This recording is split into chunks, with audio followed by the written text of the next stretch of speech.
Hi guys, I'm Kat Clay. I'm a writer from Melbourne, Victoria, and today I've got a really exciting chat for you with my friend T.R. Napa, who is the author of this fantastic book, 36 Streets. It's a recent cyberpunk release set in the city of Ha Noi in Vietnam, and it's a book I really enjoyed. So I was thrilled to get Tim here on the podcast and on the video just to have a chat about the book and kind of where he's coming from. T.R. Napa is a multi-award-winning science fiction author, and he's won the Aurealis Award twice, and his short fiction has appeared in Asimov's Interzone, the magazine of fantasy and science fiction, I mean, all the big ones, and numerous others, and has been translated many times.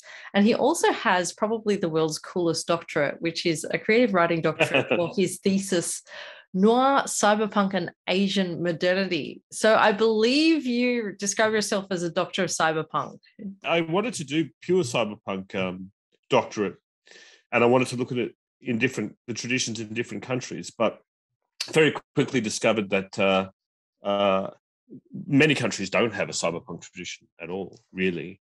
And so I wanted to delve into, well, what's at the root of cyberpunk, and a lot of it is hard-boiled fiction, a lot of it's very noir. So I look noir, it's kind of a progression from noir, neo-noir to tech noir, and tech noir is one of the old names for cyberpunk. And so I did that for Hong Kong, Vietnam, Australia, and Japan.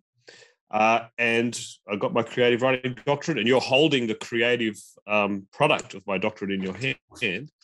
I did there's a long essay as well. But I can correctly call it's, even though I do it tongue in cheek, it is actually technically correct. I am a doctor of cyberpunk.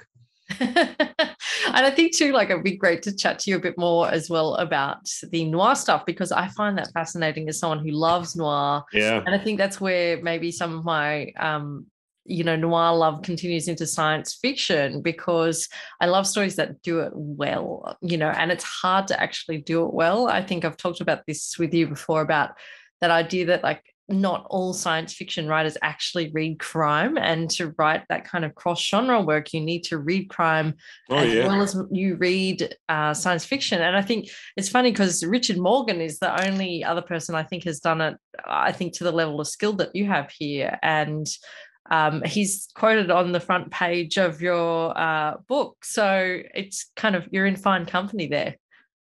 That was awesome, the Richard Morgan thing. By the way, Kat is also a noir writer. That's correct. Yes. So Kat has I think, is it a novella? Double Exposure, is it called? Oh, yeah. We're cross-promoting here, like, No. But you can't just say you're interested in noir. You're also a noir writer. Yeah, and I'm fascinated by it. The book I'm trying to sell at the moment is kind of real pitch perfect Megan Abbott noir. But I've got a story coming out in Interzone shortly, like in a couple of months, called The Black Box Killer. And that is kind of riffing on my love of crime, David Fincher, Thomas Harris. It's a little, I wouldn't say it's cyberpunky, but it's certainly like got that real detective, futuristic Bureau of Redaction. Cool. I call it control fan fiction, if anyone's played the game Control. But they all kind of tie in together. And I think that's the thing, is that there's this real niche of work that, like, people who like this will like other things similar to it. Sorry, in reference to your original sort of question, is you're right. You have to read widely. You have to read crime if you want to write a hard-boiled science fiction or a noirish run. I think you should certainly read old school crime, current crime. As you know, I read a lot of hard-boiled fiction. It's probably one of the most influential things on me in the craft of writing. And to some extent thematically as well. Before we go too far into that, because I do want to talk to you about that, do you mind just telling us a little bit about the book for anyone who's kind of listening? Yeah. What is this book? Okay, so I was at Supernova in Sydney a couple of weeks ago, so I did a pitch. I'll give you my Supernova pitch. Yeah, give me the Supernova pitch. Which is like all pitches completely inadequate, but I'll give you that pitch, and then we'll go into it. So my Supernova pitch, they said, "What's this book about?" And I said, "Vietnam, Cyberpunk, the year 2100. Gunfights, gangsters, martial arts, a military occupation. Mind-bending technology used for social control, but at the heart of it all, a damaged protagonist, Lin Tivu, trying to solve a murder at the heart of a global conspiracy. That's my supernova pitch. It's not bad. It's a good pitch. It does sell the book, and it says what is in the book. Like it does what it says on the packet. I think it's a little bit deeper than what you're pitching it as. But exactly. Yeah, I can't talk about, which we'll probably talk about a bit, and it talks about the themes of trauma and the consequences of violence and the history of colonialism and these questions of collective identity and individual identity and dehuman. I can't put all that in because then they're going to be like, oh, God, is this homework? You know what I mean? Yeah. I feel like you almost trick people in because you're like, oh, yeah, there's explosions and lots of great fights, which there are. There are really good fight scenes in this book, and it's exciting, and there's guns and there's gangsters and there's a murder mystery. But, I think what I'm quite impressed with is actually using this as a vehicle for exploring those ideas. And that's hard to do because I think you either run the risk of becoming kind of a polemic and boring the reader to tears with your thoughts on philosophy, or doing it with too light a hand, and that can also just kind of lack depth. So you've done it really well here. I think too, like, I just want to go back to that noir thing before we kind of forget to talk about it. I mean, hard-boiled stuff feels like it's ingrained in this book. Like, she's a gangster, but she's also essentially a detective protagonist. She's hired to investigate this murder, and obviously things kind of dovetail, and she's involved in the underworld of Ha Noi. But like tracing that kind of hard-boiled, 40s influence on this book, tell us a bit about that. I came to hard-boiled fiction a bit later, probably in my 30s. I started reading it. I started reading Dashiell Hammett, and I was blown away, man. My true love, like I love Dashiell Hammett. He's one of my favorites. But you go on. He was originally published in the pulp magazines, and he's still in print now because it is literature, and because his craft. I think you must say his craft has been elevated into art, because he writes a sentence that is so pungent and so full of meaning, and yet so efficient, and that's maybe one of the hardest things to do. Well, there's a lot of hard things to do as a writer, but that's one of the hard things to do. I think it was Oscar Wilde who said, he was writing a letter to a friend. He said, I didn't have time to write you a short letter, so I wrote you a long one. Being that, getting it, condensing it all down and having it this so redolent with meaning in the shortest of sentences and so forth, is really hard to do well. So firstly, that's a craft part. So his writing style, his storytelling is brilliant. But also with Hammett, what he was doing, and this is why it was influential on me, because it's an enduring thematic issue, I think, in the world today, is he was there at the heart of the conflict between capital and labor. He was a Pinkerton detective. He saw the most brutal examples of union busting. He became a communist. He was actually blacklisted for being a communist. But one of the core concerns of his was what we lost as in capitalism, and what we were losing in industrialization, and what we were losing in the dark city. But all of that's at the core of his work. And then I think that flows through noir film, which is a lot of it's adapted from hard-boiled fiction, and then into neo-noir, and then into cyberpunk, where we're still kind of talking about the same issues. We're still talking about the way technology dehumanizes. We're still questioning the power structures, lamenting the power structures that have such staggering inequality and so much power held in the hands of this small elite. So I think the thematic issues of hard-boiled fiction, right from the start, right from when he was writing in the 30s through to now, are still useful for us to think about. I know there are other influences on cyberpunk as well. people like Philip K. Dick, for example, who wasn't necessarily talking about the same things, although in some ways he was. Seriously though, there's one thing in there like that. There's that hard-boiled influence and noir influence on cyberpunk, and I think you really nail it on the head with that idea of labor and capital, and this idea. Something that I look into working in technology space is certainly that idea of you've got Shoshana Zuboff's book, The Age of Surveillance Capitalism. We're kind of moving into a place where technology is still maintaining these conflicts in the economic sphere and kind of, with the concentration of power and a number of small tech companies. I mean, that just is ripe for cyberpunk literature. And I think the other thing that you mentioned there, Philip K. Dick, which is also who's a huge influence on the genre and science fiction and myself and yourself as a whole, it brings me to that question that I wanted to talk to you about, which is this idea of memory. And I mean, Philip K. Dick's work was so much about memory and remembering. And we can list off countless stories that kind of dig into that idea. But I think what was unique about your book is that it taps into and links this idea of cyberpunk's kind of obsession with memory and this idea of national identity, especially in Vietnam. And I haven't seen that done before, and I thought it tied in so beautifully here. That's what really lifts this book and kind of makes the symbolism of this book work extra hard, I think, above and beyond just being a compelling story. And I kind of wanted to know why you did this and what you're trying to say by linking these two things. This is an excellent question. I always really struggle with the answers for this because it actually is, it's hard to distill it down. But so firstly, why memory does have a tradition in cyberpunk, because I think that memory is a way of it's both it's a metaphor for our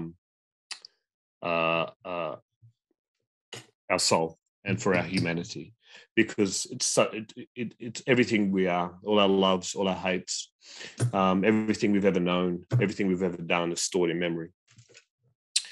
Everything save the thin edge of the present. So if we are toying with memory, we're toying with a basic building block of our humanity.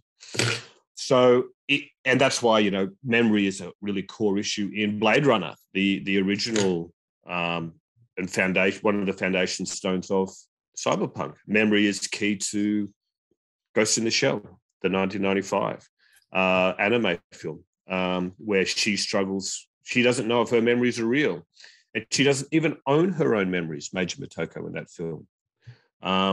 In fact, and both those films in a way are about a kind of indentured servitude at best or slavery at worst, if you think about the replicants and you think about Major Motoko. So firstly, it's a metaphor for our humanity. But also the question of memory is a literal one. We do have people, this is what 1984 was about, trying to change the record books, trying to change the way we remember things. And sometimes actually, in the case of various dictatorships over the years, and you could use the example of in China today, punishing people and rewarding people for remembering the wrong thing or remembering the right thing. So yes, you're right. Cyberpunk has a lot about memory.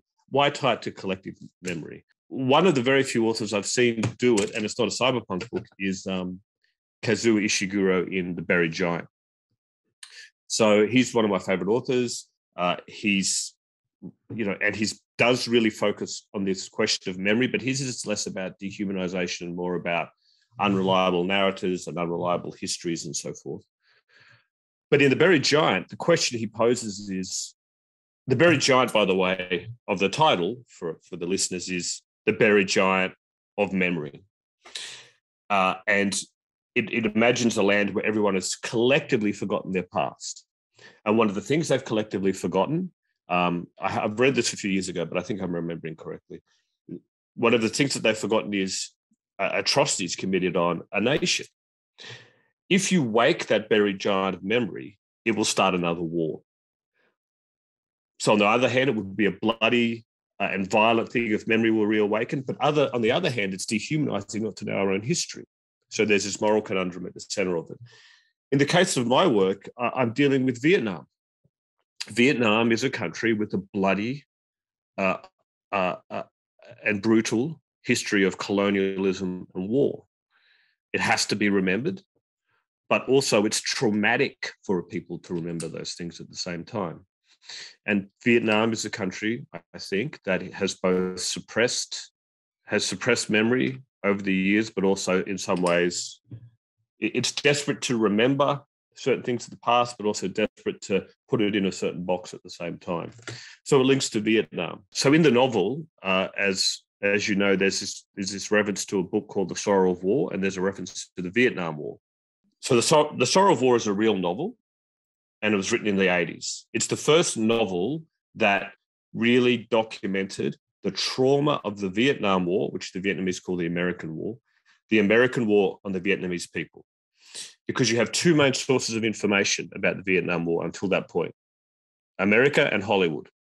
What does Hollywood do to the Vietnamese people? It dehumanizes them. They're screaming, they've got the black pajamas on, they've got the AK-47, and then they're getting shot down, and they're seen as almost automatons, just there as in a shooting gallery with no sense of personal, no sense of fear at dying. But then here's the thing that's fascinating. The Vietnamese government did something similar for a very long time. It wanted to portray all the Vietnamese soldiers, the Viet Cong and the North Vietnamese, stoic, walking out remorselessly into battle, willing to sacrifice themselves, and discounting the human cost of all of that. So sorry that this is a long answer, but it's important. The Sorrow of War was the first book written by a Vietnamese person in the Vietnamese language that said, no, we were traumatized. And the author, who's still alive, he's living in Ha Noi, was traumatized by the war. So it's a book about trauma. And that book became a bestseller. It was banned briefly, but it became a bestseller because for the first time, someone had told a truth about, of course, if the Americans kill 1 million people, and they bombed the country and all the other things, that Agent Orange and all that, there's going to be... Why would their trauma be any less painful than the Americans we see in the movies who are going back with PTSD? They have that trauma. So his book did that, and I think it's one of the best-selling books in Vietnamese language, and it was translated, one of the best-selling books of all time. And it told a truth about a suppressed history and a suppressed memory. So the idea of suppressed memory is really core to Vietnamese history. And in the book, it's about what I'm talking about is a collective dehumanization, a denial of the self, a denial of pain, a denial of the consequences of violence, and the consequences of war. So it is a tricky thing to do. It's not an easy thing to write about. It's incredible. In fact, from the perspective of the storytelling, it's incredibly challenging. It is, I mean, that's the thing. It is quite ambitious. I think you're successful here. I think, and that was actually going to be one of my questions about that book, because I didn't know if it was real or not. And I think it's just important as a side note to any of our viewers. I mean, you lived and worked in Vietnam. Oh, right. Sorry. Yes. Yeah. You know, you're writing from experience here, being in the country as well. But just back to that kind of verisimilitude here. I mean, we've got these stories within stories. And I really like this kind of way of storytelling, is that we're uncovering the history here through things like Fat Victory, the game. And the poem Love Tokens was probably one of my favorite parts of the book, where you stop and you kind of, there's people reciting poetry in the bar. And I just kind of wanted to know a little bit about, like, whether that ties into that kind of concept of memory, this story within a story, we're telling these things, and also other things. I mean, Fat Victory is clearly not real because it's a made-up video game, but what about Love Tokens? Because we know each other, I haven't said any of this, so I'll very quickly, just for your viewers. Yes, I lived in Vietnam for 3 years, and I lived in the old quarter for 3 years where the book is set. I was an aid worker before I was a writer. I was an aid worker for over a decade in Southeast Asia. So I didn't just wake up one day and say, oh, I want to write about Vietnam. I started my writing career actually in Vietnam. We moved there in 2013. That's really when I left my previous career and became a writer. And so when you're living in that city, I don't know if you've been there, Kat, but it's just an overwhelming, vital, frenetic city with this rich and deep history, and you can't help but be influenced by it when you're living there. And I started writing the book right at the very end of my stay. So in about 2016, when I was just about to leave, I started writing this novel. So that's for your view. And I did a PhD. So that's for your viewers. So they know I'm just not suddenly deciding to write about Vietnam. The poem Love Tokens is a real poem. And I love that poem.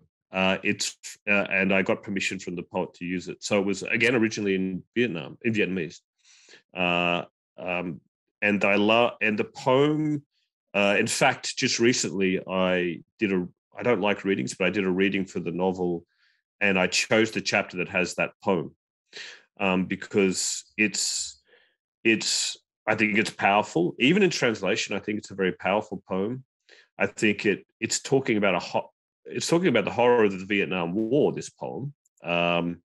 We should put a link on, if this is going on YouTube, maybe we can put a link to the poem. Yeah, I'd be happy to. I can put a link in the notes under the video. So if anyone wants to check it out, you can just look at it there. That'll be easy. Yeah, I mean, it's such a brutal, dark poem. And I chose it because it talks about the Vietnam War, but it talks about history repeating itself. And it talks about the human costs. And it is a quieter moment in a bar, as you say, but the bar in the book is very similar to a bar I used to go to in Ha Noi. And the owner of that bar is someone I knew.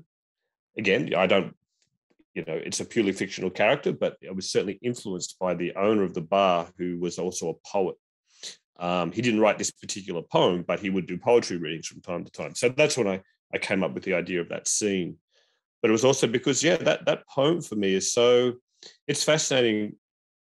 Speaking of efficient use of language and Dashiell Hammett, poetry does it again. It's like a neutron star of meaning, So if you can put a really bloody good poem in your work, this is some writing advice to people, it'll elevate your work. It's so funny you say that, because I admire poets greatly, because I feel like they can do in 10 lines what it takes me about 10,000 words to do. But also that was actually one of my favorite scenes in the book. And I think part of it has to do with, I have been to Vietnam twice, and I really enjoy going to Vietnam and seeing how it's changed. And Ha Noi, obviously, I've spent a bit of time there. Okay. So it felt to me like I was back there. And that's what I really liked about this book, is that you just nailed it in terms of, I felt like I was on the streets of Ha Noi, and, the sights and the sounds and all those little bars with the plastic stools out the front. Yeah. And even the lighting, I felt like I was there. And that was something that, not necessarily in Vietnam, but as those kind of chance encounters you have when you're traveling or, in different places. It's surprising to hear a poetry reading in a bar, but it actually feels quite true. It feels like something that would happen. I think too, like one of the things that this probably taps into, and the question of, Vietnamese culture, is this idea of nihilism as well, that comes through with that futility in the poetry and the work on the sorrow of war. And I was wondering if you could elaborate a little bit about how that kind of ties into your book, but also into the greater idea of what a noir novel is, because I think there's a kind of an essential nihilism or kind of pessimism in noir. I agree that there's a pessimism and a deep cynicism. I do. I understand why you use the term nihilism. I'm kind of wary of it, because this is a nihilistic universe, but I feel that the point of noir, and I feel that the point of cyberpunk, does have a kind of desperate humanism at the center of it. In these systems of, say, staggering inequality and control, in this case, it's in warfare, where even your very memories can be manipulated. If you have the spark of human rebellion within that, there's a type of humanism. If there is a deep cynicism in some cyberpunk and some noir, if there's an anger in it, I think that's because there's an anger about what is happening to us, what's happening to us as a species, what's happening to humanity, that decries the ways we are mistreated and marginalized, and that is a raised fist of defiance against, be it a giant corporation, an invading army, an all-powerful government, against the corrupt system. So I feel like there's the raised fist of defiance there in cyberpunk is, that's also why we call it punk. It's in the title, is at its core a very humanist expression. Because, and I've always felt that hardboiled fiction right through to cyberpunk is a humanist literature, because we care deeply about what happens to us, and we're angry that it keeps happening. And we're in a cyberpunk present now, as you alluded to before, and we live under surveillance capitalism, and all the worst ideas from cyberpunk are being implemented in the real world, like social credit schemes in China, for example. So it's a literature of anger and humanism, I think. And I think, but I do understand that it occasionally will be called nihilism. I feel that it doesn't believe in nothing. I feel it believes in something very, very deeply. You're making me think of Albert Camus' theory, the philosophy from the myth of Sisyphus, where he talks about, the idea of like, there might not be anything out there, but to rebel is life. Great. I love it. That's one of those things I think about. And it does tie into cyberpunk as well. And I think there's another thing that stayed with me, and I think you said it to me when we were talking previously about the genre, that cyberpunk is inherently political, and it is about struggle against capitalism, and especially coming out of, that the work that came out of the 80s.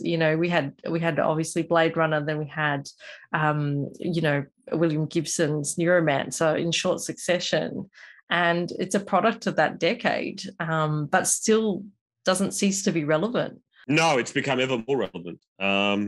As many I just said, and as many have noted, we live in a cyberpunk present. We carry mass surveillance devices around in our pockets that record us and understand us and can manipulate us in a way that George Orwell didn't imagine in his wildest, most feverish dreams. Well, I think he did at the end when he said, "We love Big Brother." Well, actually, no, maybe you're right. Although their love came through the crushing of the human spirit, and that happens in some countries. I do think you love Big Brother through getting the boot coming down on your face all throughout history, as Orwell said. But in other countries, we've learned to love Big Brother in a very Brave New World way, where we're so addicted to it, where this is our soma. This is the opiate of the masses, and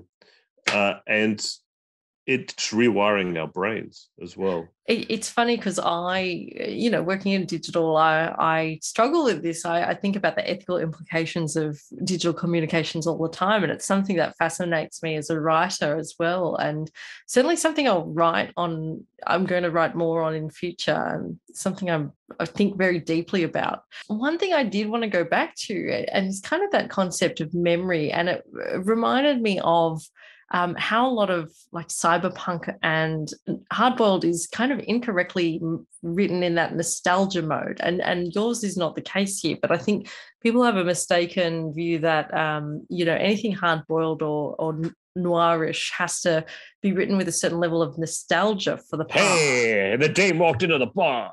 Yeah, and she was a fun. She had a veil, and like I'll have all that crap. Yeah. That's the pastiche. Sorry, you keep going, but that's. I'll get my answer going. Then, but you. No. That's fine. Like, this is a conversation. But the thing, so there's two things. That's two media. The one that does it extremely well, which is LA Confidential, and Richard Curtis, the director, has always stayed with me when he talks in the documentary on the film about how he always wanted to dig into the modernity of the 1950s. So everything is modern. And then I look at a game like Cyberpunk 2077, which came out, and it's a riff on nostalgia, but the nostalgia for it's very much like Catherine Bigelow's Strange Days. But the time has passed for that, and we need something that riffs on current times and current issues of today, rather than looking back in the past and recreating that kind of. So anyway, you tell me what you think about that. No, you said a bunch of super interesting things. I could carry on for ages on this, but you did mention the word modernity, and that's in the title of my PhD. It's Asian modernity. It is a critique of modernity. That's where hardboiled fiction starts. But that hasn't ended. Like, if we think about industrialized warfare and surveillance capitalism as just two examples, that's a continuation. Surveillance, in particular, is this extension of modernity that this literature has been talking about for 90 years now.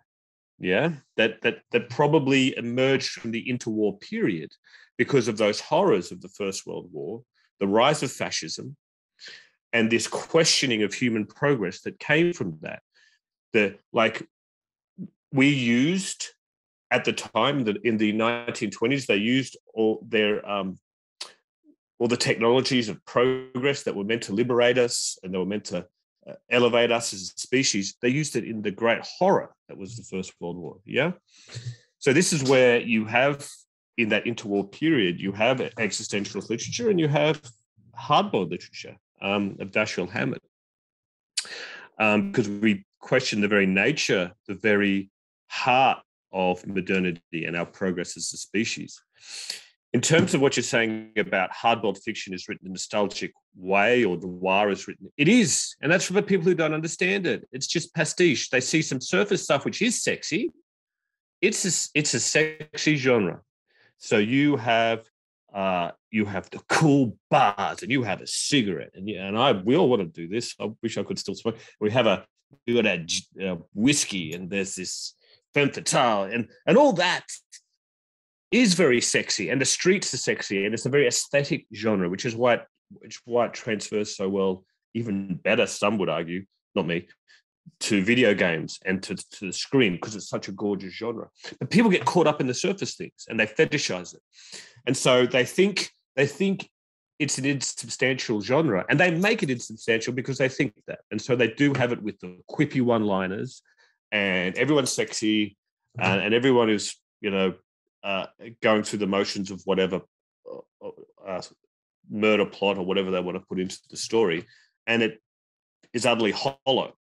Good noir and good cyberpunk has that core and has a thematic core that does care about things that are enduring concerns for us as a civilization. I couldn't have put it better myself. I think we're both on the same page here. I think so. Writing should essentially move past the pastiche now. I mean, we've had, so many political, ideological revolutions since hardboiled came into existence, and even then it was a political reaction that I never get more frustrated than when I see, a dame walking into a bar, but there's nothing additional done with her. There's nothing to break that down. And even Dashiell Hammett was breaking that down in things like the Maltese Falcon, and